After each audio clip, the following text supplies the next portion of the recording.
नमस्कार प्यारे बच्चों। दिनांक है आज 26 सितंबर 2020। कक्षा 8वीं, विषय संस्कृत। उप विषय है षोडश पाठ है, 16वां पाठ तीज पर्व है, तीज का त्यौहार। प्यारे बच्चों, आज का जो पाठ है वो हरियाणा प्रदेश के प्रसिद्ध त्यौहार तीज से संबंधित है। यह श्रावण मास के शुक्ल पक्ष की तृतीया को मनाया जाता है।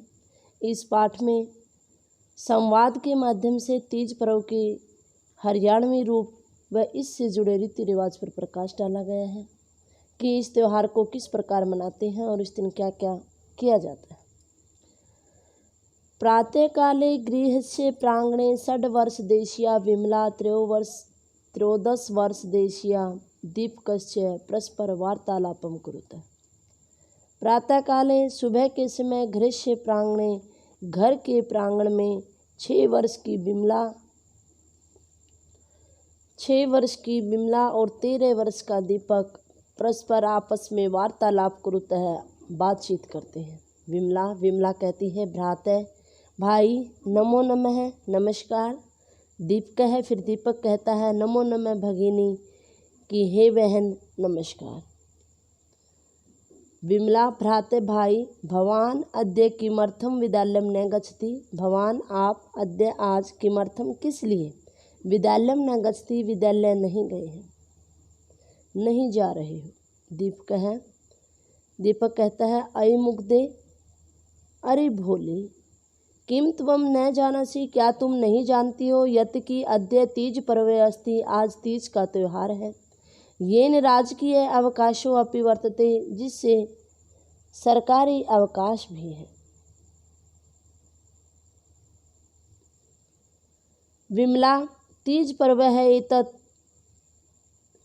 तीज पर्व की यह तीज का त्यौहार क्या है। इति अर्धे उक्ते, ऐसा आधा कहने पर ही पितरौ प्रविष्टः, माता पिता प्रवेश करते हैं। तात है, हे तात, तीज पर्व विषय जातुम इच्छामि, तीज के त्यौहार के विषय में जानने की इच्छुक हूँ। पिता, शोभनम, अच्छा। शृणु सुनो, श्रावण मासस्य शुक्ल पक्षस्य तृतीया तिथौ तीज पर्व है आयोज्यते। कि श्रावण मासस्य, श्रावण के महीने की शुक्ल पक्ष की तृतीया तिथौ, तीसरी तिथि को तीज पर्व है आयोज्यते, तीज मनाया जाता है। अस्माकम हरियाणा प्रदेशे, हमारे हरियाणा प्रदेश में इदम यह पर्व है त्यौहार सर्वा कन्या, सभी कन्याएं युवतयश्च है और युवतियाँ सहर्षम स उल्लासम च मानयन्ति ही, सहर्ष और उल्लास के साथ मनाती हैं। अपीचे और भी ग्रीष्मस्य है, गर्मी की प्रचंड तापेन, भयंकर ताप से या धूप से व्यथितः दुखी जनः लोग वर्षया शीघ्रकरान, वर्षा के जल कणों को शीतल वातावरणम च अनुभव नवजीवनम लभन्ते। कि वर्षा के जल कणों और शीतल वातावरण का अनुभव करके नए जीवन को प्राप्त करते हैं। मेघान दृष्ट्वा, बादलों को देख करके मयूरा नृत्यन्ति ही, मोर नाचते हैं। पंक्तिबद्ध बला का उड्डयन्ते हैं, पंक्तियों से युक्त बगुले उड़ते हैं। वृक्षा पादपा लता हरिता पुष्पिता च भवन्ति ही, वृक्ष पौधे और लताएं हरियाली से युक्त और फूलों से युक्त होते हैं। हरित वर्णस्य बहुलाद, हरे रंग की बहुलता, इदम पर्व है, यह त्यौहार हरियाली तीज है। इति नाम न अपि प्रसिद्ध है, हरियाली तीज के नाम से भी प्रसिद्ध है। फिर माता कहती हैं अद्य वयम पाकशालायाम, फिर माता ये बताती है कि आज हम क्या क्या बनाते हैं। कोई भी हमारे यहाँ त्यौहार हो, अच्छे अच्छे मिष्ठान बनाए जाते हैं, हर्ष और उल्लास के साथ मनाया जाता है। तो यही बात क्या है उसकी माँ बता रही है। अद्य आज वयम, हम सब, पाकशालायाम, रसोई में, पायसम खीर अप्पुपान मालपुए सुत्रिका सेवैयाँ गुड़ गोलकादिनी गुलगुले आदि बहुनी व्यंजनानि अपि पचामः, बहुत से व्यंजन बनाते हैं। हस्तयो मेहंदी काम लेप्यामः, हाथों में मेहंदी लगाते हैं। मध्याह्ने च, और दोपहर में उद्यानम गत्वा, बाग में जा कर के सखी भी सह, सखियों के साथ दोलाम आरुह्य, झूले पे चढ़ करके गीतम गायंत है, गीत गाते हैं और दोला में झूलते हैं। सायंकाले, साय के समय नृत्य गीत आदि भी, नृत्य और गीत आदि के द्वारा मनोरंजनम कुरुमः, मनोरंजन करते हैं। फिर पिता बताते हैं आगे, वस्तुतः तीज पर्व है, वास्तव में तीज का त्यौहार स्त्री नाम प्रमुखम पर्व विद्यते, स्त्रियों का सबसे प्रमुख त्यौहार है। अस्मिनेव समय, इसी समय ही पितृपक्षतः, पिता की ओर से सब कन्याएं अपनी कन्या के लिए घेवर मिष्ठान फलानी वस्त्र भूषण आदि कम प्रेषयन्ते हैं, घेवर मिठाई फल वस्त्र आभूषण आदि भेजे जाते हैं। यत लोके, जो संसार में कोथली इति कथ्यते, कोथली कहा जाता है। प्यारे बच्चों, हम सब गांव की संस्कृति से जुड़े हुए हैं, हमें कोथली का पता है, जो श्रावण के महीने में पिता की ओर से एक बेटी के लिए आती है और जो नई दुल्हने, जिसकी नई नई शादी होती है, शादी के बाद जो पहला श्रावण होता है, उनके यहाँ ससुराल की पक्ष से सिंधारा जाता है। वो प्रथम जो हमारा उनका श्रावण मास है वो अपने पिता के घर में बिताती हैं, तो उनकी जो कोथली है वो कहाँ से जाती है, ससुर यानी अपने ससुराल की तरफ से। अब पीछे और भी ससुराल याद, ससुराल से नववध्याई नई वधू के लिए सिंधारा इति प्रेषयन्ते, सिंधारा भेजा जाता है। यतो ही, क्योंकि नवविवाहिता स्त्रियां हैं, नवविवाहित स्त्रियां प्रथम श्रावण मासम पितृगृहे एव तिष्ठन्ति ही, पिता के घर में ही क्या है वो रहती हैं।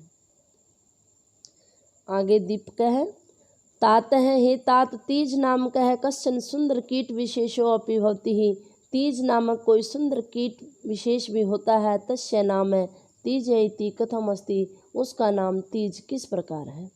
पिता कहता है, उचित प्रश्न है श्रावण मासे है, उचित प्रश्न है श्रावण मास से, श्रावण के महीने में तीज पर्व है। तीज के त्यौहार के समय अतीव सुंदर रक्त कसोय वर्ण है कीटो जाते हैं, लाल सुंदर रंग का यह कीट होता है। अस्मात् इसीलिए ही तम कीटम, उस कीट को तीज इति कथिया में तीज कहते हैं। प्यारे बच्चों, ये आपने लाल रंग का देखा है, ये छोटा सा कीट होता है। हमारे यहाँ अब नहीं दिखाई देता, जब हम छोटे छोटे थे तब हमने इसको देखा था। आजकल ये महेंद्रगढ़ साइड में तो अब भी ये क्या है वहाँ पर देखा जाता है। विमला, फिर विमला कहती है, जातम तात, हे तात पता है, अहम अपि तीज पर्वाणि अधुना एव, अभी ही सजामी तैयार होती हूँ, आज्ञा पयती, आज्ञा दीजिए। पिता, मैं, हाँ। गच्छ वत्से, जाओ बेटी, तीज पर्व आयोजितु, तीज का उत्सव क्या है तुम मनाओ। प्यारे बच्चों, ये हमने इसका अनुवाद किया था, अब हम इसका अभ्यास करेंगे। प्रश्न नंबर 1, उच्चारणम कृत, उच्चारण करो। प्रांगणे रक्त कसोय वर्णः व्यथिताः षड्वर्ष देशीयाः श्रावण मासस्य घेवर्मिष्ठानं त्रयोदश वर्ष देशियो प्रचंड तापे। आगे प्रश्न नंबर 2 है, एक पदेन उत्तरित, एक पद के द्वारा उत्तर दो। को कश्याम तिथौ तीज पर्व आयोज्यते है, किस तिथि को तीज मनाया जाता है। तृतीयायाम यानी तृतीया को। ख मेघान दृष्टवा के नृत्यंती, बादलों को देख करके कौन नाचते हैं। मयूराः, मोर। तीज पर्व है वस्तुतः कासाम पर्व विद्यते है, तीज जो त्यौहार है वास्तव में किन का त्यौहार है। स्त्रीणाम, स्त्रियों का। घ हस्तयो किम लेपा में, हाथों में क्या लगाते हैं। मेहंदी काम यानी मेहंदी। अंग तीज पर्व समय कीदृश कीट जायते, रक्त कसोय वर्ण है यानी लाल रंग का। आगे है प्रश्न नंबर 3, पूर्ण वाक्येन उत्तरत, पूर्ण वाक्य में उत्तर दो। तीज कदा आयोज्यते, तीज कब मनाई जाती है। श्रावण मासस्य शुक्ल पक्षस्य तृतीया तिथौ आयोज्यते है। ख इदम पर्व कस्मात् कारणात् हरियाली तीज इति नाम्ना प्रसिद्ध है। हरित वर्णस्य बाहुल्यता यानी हरे रंग की अधिकता होने के कारण क्या है इसको हरियाली तीज भी कहा जाता है। गह पाकशालायां किं किं पच्यते, पाकशाला में क्या क्या पकाया जाता है। पायसम खीर, अपूपा, मालपुड़े, सुत्रिका, सेवैयाँ, गुड़ गोलका आदिनी व्यंजनानि यानी गुलगुले आदि। आगे है घ। लोके कोथली पदस्य को अभिप्राय पितृपक्षतः घेवर मिष्टान्नम फलानि वस्त्राभूषणादिकम प्रेष्यते तत् कोथली इति कथ्यते, वह कोथली कहा जाता है। संधि करें। नमो नमः विसर्गों का ओ हो जाएगा। अवकाश है विसर्गों का ओ और अ का पूर्व रूप। प्रचंड तापेन, प्रचंड प्लस में आतपेन, यतो ही ओ का विसर्ग हो जाएगा और ही।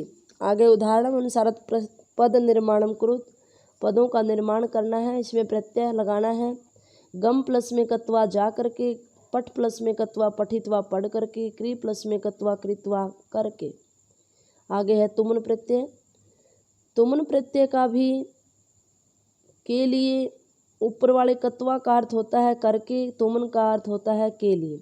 पठ पठितुम पढ़ने के लिए, ज्ञा ज्ञातुम जाने के लिए, क्री कृत कर्तुम करने के लिए। आगे है लप प्रत्यय। लप और कत्वा प्रत्यय का अर्थ एक होता है, परंतु लप प्रत्यय वहाँ लगता है जहाँ पर आगे उपसर्ग लगा हो। आ प्लस में गम प्लस में लप आगम्य या आगत्य है, आ करके। आ प्लस में रू है प्लस में लप आरूही है। क्री प्लस में क्री प्लस में लप उपकृत्य है। आगे इस पाठ का अंतिम प्रश्न है प्रश्न नंबर 6। प्राय पदानि योज्यत सकले संपूर्णे दृष्ट्वा विलोक्य पादपः वृक्षः महिला स्त्रियः अस्ति वर्तते। आशा है प्यारे बच्चों आपको ये समझ में आया होगा। आपका दिन शुभ रहे, स्वस्थ रहे। धन्यवाद।